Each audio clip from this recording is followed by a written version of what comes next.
why are you collecting staples? It's a very legitimate question. Until I got under the skin of the different designs, the different functions, the different sort of styles, I've understood myself why I'm interested for those sort of reasons. I'm Renny Henderson. I've been invited in to talk about my stapler collection, which RAM have been exhibiting since back in the summer, and I'd like to just tell you a bit more about it.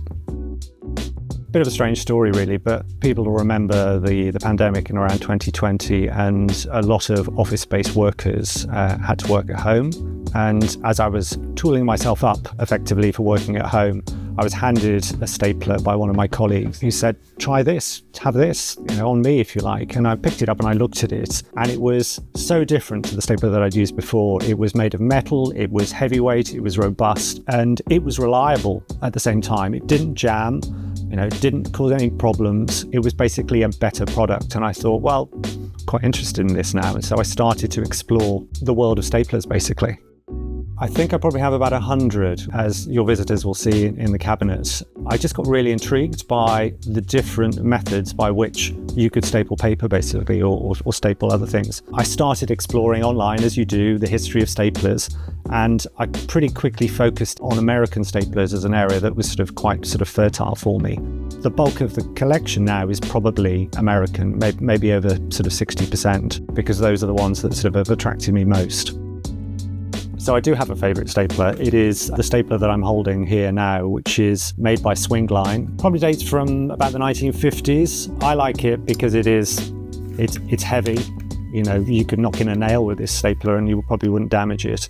To me, the design of it is reminiscent of automobile design in America in the 1950s. And you can still go down the shops and buy the staples that actually will keep this operating very successfully.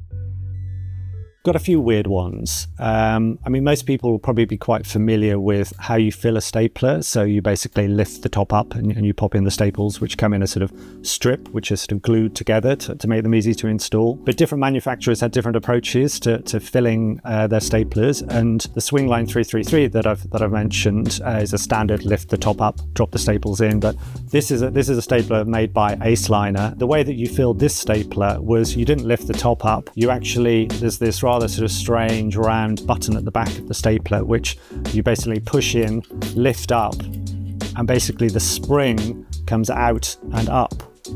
So you actually insert the staples from the back of the stapler, which is, a few staplers do this, but this is perhaps the most elaborate.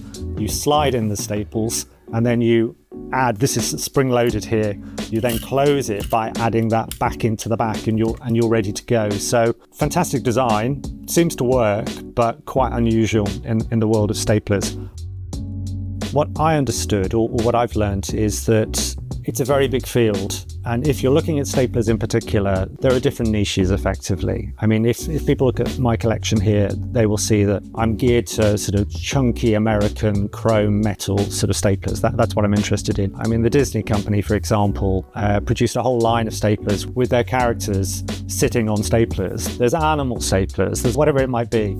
So think about what interests you, and there will be more within that niche than you can possibly imagine. So specialised. I have latterly specialised in American staplers, but my collection is now biased towards that area. So my tip would be specialise in something and do your research basically.